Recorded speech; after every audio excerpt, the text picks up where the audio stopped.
Internet बहुत बड़ा है, हम इसे हर रोज इस्तेमाल करते हैं, लेकिन क्या आपको पता है इसके कुछ हिस्से छुपे हुए भी हैं?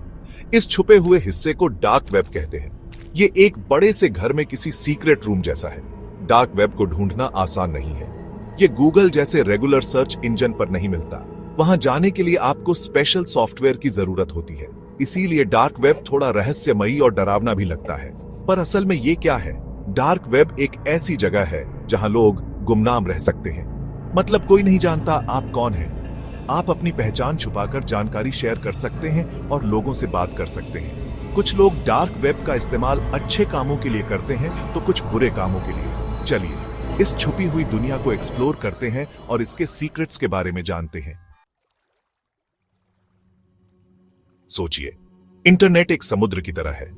सरफेस वेब वो है जो हम रोज देखते हैं। ये वो वेबसाइट्स हैं जिन पर हम जाते हैं, वो वीडियोस जो हम देखते हैं, वो सोशल मीडिया जो हम यूज करते हैं। इसे एक्सेस करना आसान है और हर कोई इसे देख सकता है। अब थोड़ा गहराई में चलते हैं तो हमें मिलता है डीप वेब। ये पासवर्ड प्रोटेक्टेड कंटेंट होता है, जैसे आपकी ऑनलाइन बैंकिंग, प्राइवेट ईमेल्स और क्लाउड स्टोरेज। ये वर्ल्ड वाइड वेब का ही हिस्सा है, लेकिन इसमें एंटर होने के लिए परमिशन चाहिए। डार्क वेब और भी गहराई में है। ये छुपा हुआ और गुमनाम है। ये समुद्र के सबसे गहरे हिस्से जैसा है, रहस्यों से भरा हुआ। यहां जाने के लिए आपको स्पेशल टूल्स चाहिए होते हैं और यह पता लगाना मुश्किल होता है कि कौन क्या कर रहा है। इंटरनेट की इन 3 लेयर्स के बीच का फर्क जानने से हमें ऑनलाइन दुनिया को बेहतर समझने में मदद मिलती है।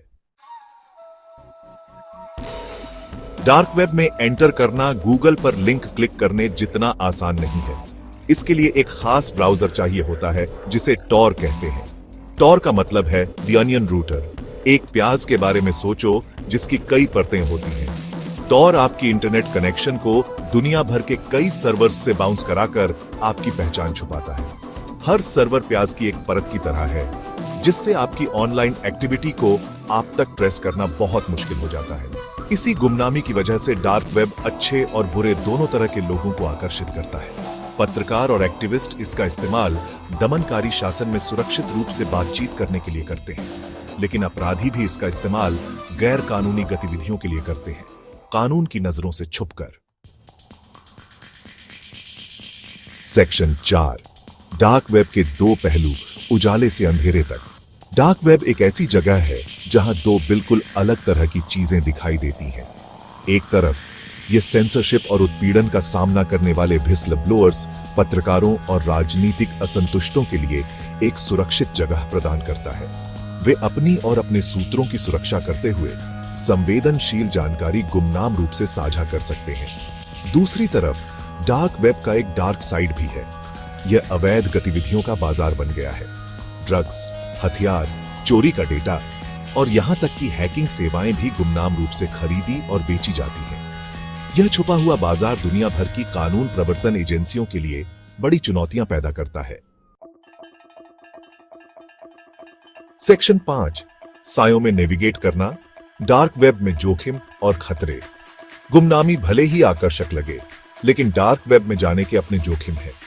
यह याद रखना महत्वपूर्ण है कि डार्क वेब ज्यादातर अनियमित है। इसका मतलब है कि आपकी सुरक्षा के लिए बहुत कम उपाय हैं। सबसे बड़े जोखिमों में से एक है मालवेयर और फिशिंग स्कैम का सामना करना। हैकर्स सायों में छिपे रहते हैं, आपकी व्यक्तिगत जानकारी चुराने या आपके डिवाइस को वायरस से संक्रमित करने की प्रतीक्षा में। इसके अलावा डार्क वेब पर सामग्री परेशान करने वाली और अवैध हो सकती है। ऐसी चीजों से टकराना आसान है जिन्हें आपने न देखा होता तो बेहतर था। उचित ज्ञान और सावधानियों के बिना डार्क वेब पर नेविगेट करना रात में एक खतरनाक मोहल्ले से गुजरने जैसा है, जोखिम भरा और संभावित रूप से हानिकारक। सेक्शन 6, क्या आपको अंधेरे में जाना चाहिए? तो क्या एक आम आदमी के लिए डार्क वेब पर जाना सुरक्षित या जरूरी है? संक्षिप्त जवाब शायद नहीं है। जब तक आपके पास कोई खास कारण न हो, जैसे सेंसर की गई जानकारी तक पहुंचना या किसी उच्च जोखिम वाली स्थिति में अपनी गोपनीयता की रक्षा करना, जोखिम फायदों से ज्यादा है। डार्क वेब एक खतरनाक जगह हो सकती है और अगर आपको नहीं पता कि आप क्या कर रहे हैं तो मुसीबत में पड़ना आसान है।